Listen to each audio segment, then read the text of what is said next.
CCTV కెమెరాలో ఏ ప్రాంతంలో ఏ స్పాట్లో నీళ్లు ఉన్నాయో తీసుకొని వాళ్ళకి మెసేజ్ పంపించి డ్రైవ్ చేశాం. దీనివల్ల మొత్తం కూడా మీరు చూస్తే మున్సిపాలిటీస్ అన్నీ కూడా ఈరోజు మార్నింగ్ మోరార్లెస్ క్లీన్ అయినాయి. ఇంకా కొన్ని ప్రాంతాల్లో పైన నుంచి నీళ్లు రావడం అలాంటివి వచ్చాయి. నిన్న కూడా పర్చూర్ నేషనల్ హైవే నేను పోయి చూశాను ఏరియల్ సర్వేలో. ఆ నేషనల్ హైవేకి నీళ్లు ఎక్కువ వచ్చేసే కొందికి అవి పోయే వెంట్స్ లేక కట్ అయింది. అది ఈరోజు మార్నింగ్కే క్లియర్ చేస్తా ఉన్నారు, అయిపోయి ఉండాలి. అది కూడా రివ్యూ చేసుకుంటున్నాం.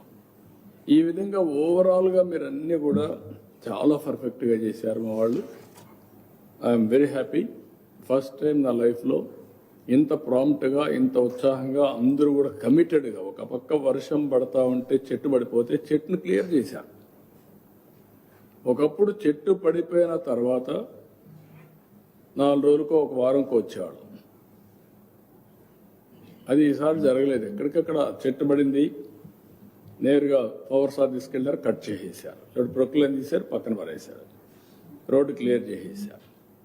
ఈ విధంగా ఎక్కడికొకరు స్ఫూర్తిదాయకంగా ఎవరి పాటికి వాళ్ళు, ఒకరిని కాదు, లాస్ట్ మైల్లో ఉండే పంచాయతీ గ్రామ సచివాలయంలో ఉండే సిబ్బంది వదులుకొని లైన్ డిపార్ట్మెంట్లో ఉండే ప్రతి ఒక్కరూ వండర్ఫుల్ వర్క్ చేశారు. అమేజింగ్ ఎక్స్పీరియన్స్ నాకు. నేను చాలాసార్లు నేనే వెళ్ళేవాడిని, చేసేవాడిని, మళ్ళా వచ్చేవాళ్ళు, అన్నీ అయ్యింది. నేను పోయి చూసినప్పుడు ఎక్కడికక్కడ ఈ క్యాంపులు పెట్టినప్పుడు, రిలీఫ్ క్యాంపులు పెట్టినప్పుడు కూడా వెరీ గుడ్ ఎక్స్పీరియన్స్. గర్భిణీ స్త్రీలు అందరినీ సేఫ్ ప్లేస్కి తీసుకురావాలంటే అందరిని తీసుకొచ్చి పెట్టి మళ్ళీ ఇది అయిన తర్వాత పంపించాం. అంటే ఎవ్వరికి ఇబ్బంది లేకుండా. ఆల్మోస్ట్ ఆల్ నేను చాలాసార్లు చూశాను. గర్భిణీ స్త్రీలు అయితే చాలా, ప్రెగ్నెంట్ లేడీస్ చాలా సఫర్ అయ్యారు. అలాంటివన్నీ పర్ఫెక్ట్గా కూడా చేశాం.